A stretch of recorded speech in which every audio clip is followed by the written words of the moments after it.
La première fois que moi je le vois, c'était quand il le dit à l'hôtel de la Falaise. Beaucoup de couleurs, des mosaïques très vasaréliennes comme ça.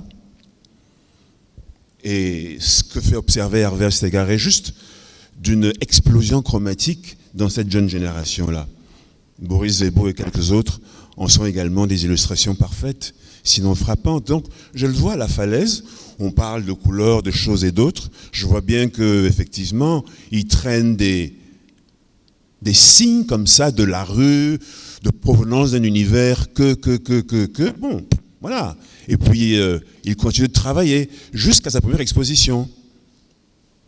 Et on commence à voir des éléments de langage se mettre en place. Par exemple, dans tout le travail d'Ajab, il y a ces personnages qui n'ont pas de visage. Enfin, ils ont un visage, mais ils n'ont pas de bouche, ils n'ont pas de nez, ils n'ont pas d'yeux. Dans les premières, même, ils n'ont pas les masques qu'ils portent en ce moment, comme des masques pour le Covid-19, là. C'est à croire qu'il a vu le Corona 18, le Corona arrivait avant Ajab. Pourtant, ce n'est pas encore l'époque du Corona, mais ils portent tous des masques. Bon. Mais et puis il y a les parasols, que j'appelle moi les parasols de l'endurance, parce que les parasols sont véritablement dans l'espace urbain africain, le signe par excellence de toute cette économie qu'on appelle informelle là. Ils appellent l'OCDE économie non observée, ENO, comme le musicien Eno, mais bon, ça c'est encore autre chose. Et moi, de voir le parasol dans ce travail d'Ajab, ça me disait, ok, en voilà un qui a capté un élément significatif, j'allais dire, ouais, significatif, de la sémiotique, mais bon, on va faire la sémiotique à cette heure-ci.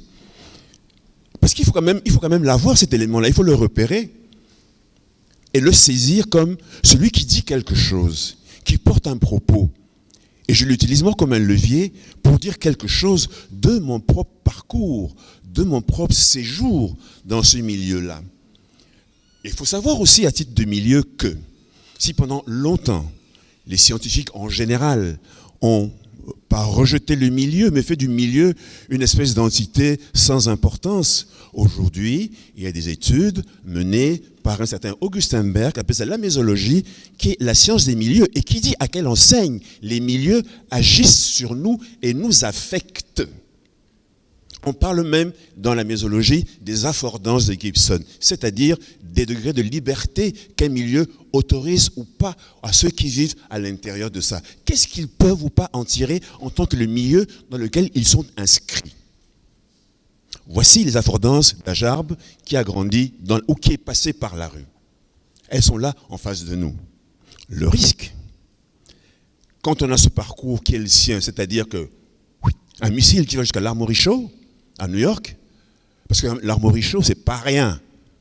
Et c'est là-bas qu'un certain Marcel Duchamp a fait son petit numéro du bidet de l'urinoir renversé, de Fountain. Donc quand Ajab se retrouve à l'Armory Show, avec une pièce à lui tout seul, avec 4 grandes toiles, il faut quand même pouvoir garder les pieds sur terre et ne pas avoir les chevilles qui enflent. C'est extrêmement important. Il y a encore du chemin à faire. Cette exposition qui est là depuis presque un mois déjà, comme le dit Hervé, je le reprends en substance, oui, il nous introduit à une autre dimension de la plasticité de son talent que la peinture. Il fait fondre des personnages qu'il extirpe de son travail. Il les fait mouler en bronze, il fait des mannequins comme cela, il fait des installations qui nous rappellent des toiles d'araignée dans lesquelles on peut être prise et qui rappellent the hard way, c'est-à-dire que le chemin épineux par lequel nous sommes entrés ici. Oui, il y a des toiles d'araignée partout qui nous attendent, avec au cœur de ces toiles d'araignée des tarentules de Black Widow, pour parler comme l'autre musicien. Bon, mais il y a aussi de l'espièglerie.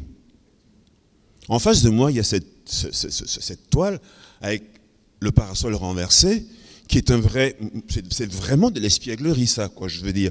À côté de tout le reste que je connais et qui, pour moi, est bon. À la limite, s'il reste là, je le flingue, je dis, mais va dehors, quoi, t'as rien fait.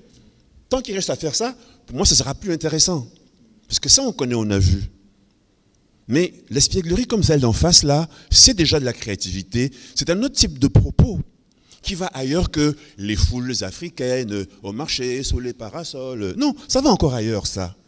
Et je crois que, du point de vue de la transfiguration poétique, qui est le geste artistique, dans une direction comme celle-là, de l'espièglerie, qui n'en concevra pas moins une sorte de propos politique, whatever the case, comme ces bandes ondulantes qu'il a commencé à faire apparaître un jour, que je lui avais dit, il est sorti d'un cadre rigide, quelque chose de plus ondulant, plus comme ça, etc., plus oscillant, et qui est plus conforme, à mon sens, à ce qu'est le réel dans son essence.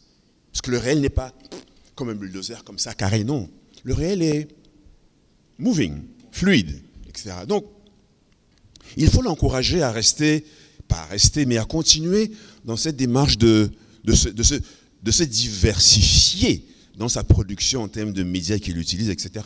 Et puis d'entrer dans ce registre-là de l'espièglerie. Parce que l'espièglerie est importante.